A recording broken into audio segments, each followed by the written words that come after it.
Joining us here in Washington, Arkansas, Senator Tom Cotton, member of the Armed Services and Intelligence Committees and author of the brand new book, Only the Strong. Senator, welcome back to Fox News Sunday. Thank you, Shannon. It's good to be back on with you. Okay, so let's talk domestic a little bit first. Some interworkings of the GOP. You had leadership elections this week. There was an open challenge to Senate Minority Leader Mitch McConnell by Florida Senator Rick Scott. I understand the meeting was a little contentious, but this is what Senator McConnell said when he emerged. I'm not in any way offended by having an opponent or having a few votes in opposition.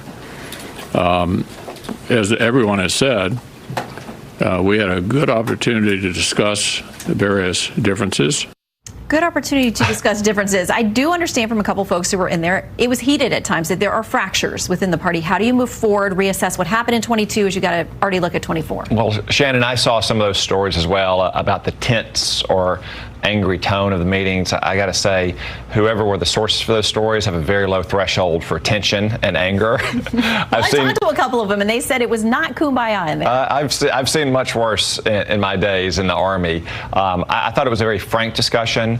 We had a disappointing election, obviously. We wanted to win the Senate in addition to winning the House. But one thing we all agreed on is that we needed to have the elections this last week and then move forward united to make sure that we help elect Herschel Walker in this runoff. Because although we're all looking forward to the next Congress, we still have one more election on the books in the 2022 election. And there's a big difference between having a 50-50 Senate, as we've seen over the last year, and stopping some of the most extreme policies and nominations from Joe Biden, and having a 51-49 Senate. So a lot of folks are already fast forwarding to 24, including former President Trump. He's in.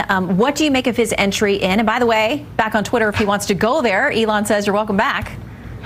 You know, Shannon, I opted out of being a candidate in 2024, so I don't plan to be a strategist or a pundit for 2024. The former president announced this week. I suspect more candidates will be announcing in the months ahead. But again, I want to keep our focus on the final chapter of the 2022 election and making sure that we do all we can to elect Herschel Walker next month in Georgia. Let's talk about China. The president just back from a meeting with President Xi. It's no secret that you've been a vocal critic of China. This is what the president had to say after their meeting. I do not think there's any imminent attempt on the part of China to invade Taiwan, and I made it clear that our policy on Taiwan has not changed at all.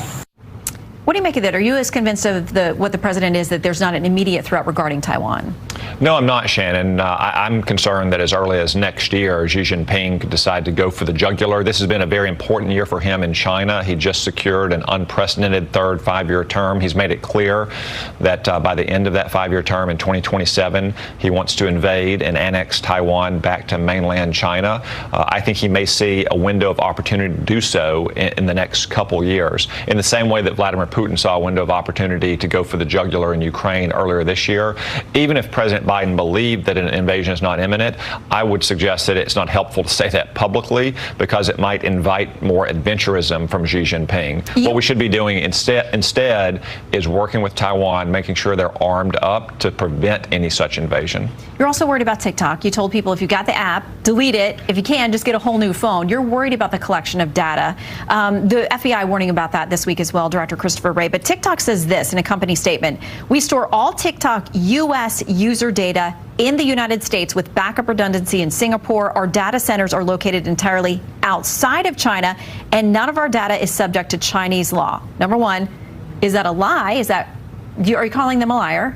And if so, what can we do about it?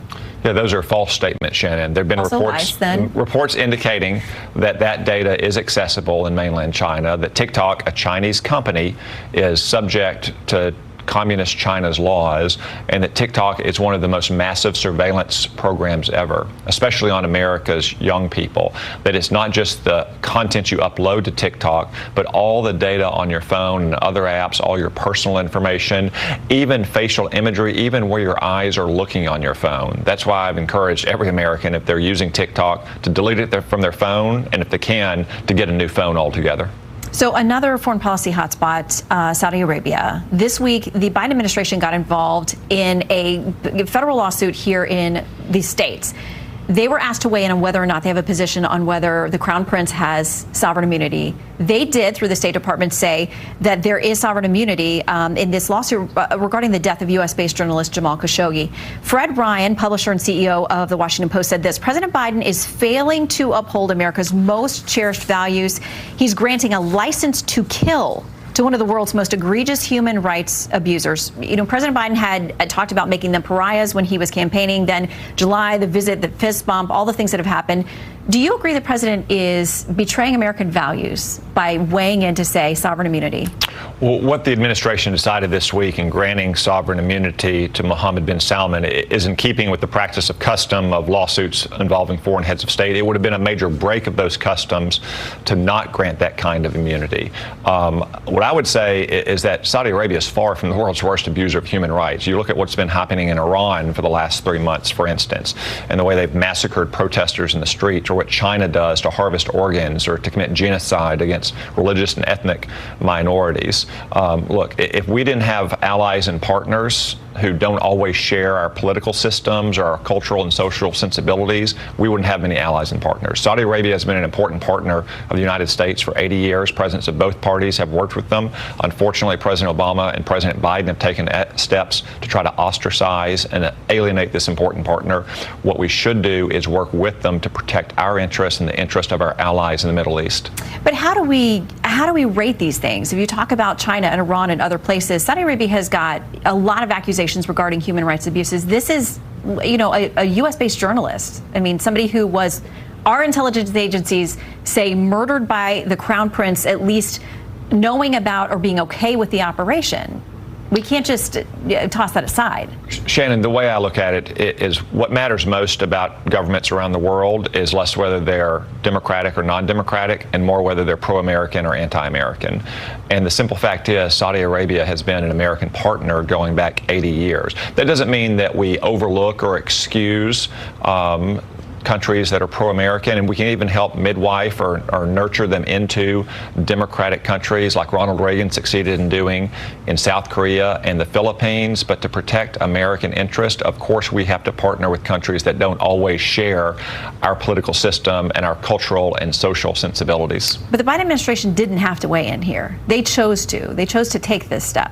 That sounds a lot like overlooking what happened there. Well, you're right. They didn't have to weigh in. But again, it would have been a major breach with customary practice and international law to not weigh in. In every case going back decades, cited in the State Department's own statement, heads of state have been given sovereign immunity. Now, in 1970s, we changed the law for suing foreign governments. That's why, for instance, American citizens have been able to sue governments that have sponsored terrorist attacks, and terrorist victims can get retribution. But when you're talking about individuals who are at the head of a foreign government, it's been customary for decades to grant them immunity. So it would have been a major break and another effort in the campaign to alienate and ostracize Saudi Arabia not to recognize this traditional kind of immunity. All right, Senator Cotton, thank you for your time. Happy Thanksgiving to you and your family. Thank you, Shannon. Happy Thanksgiving.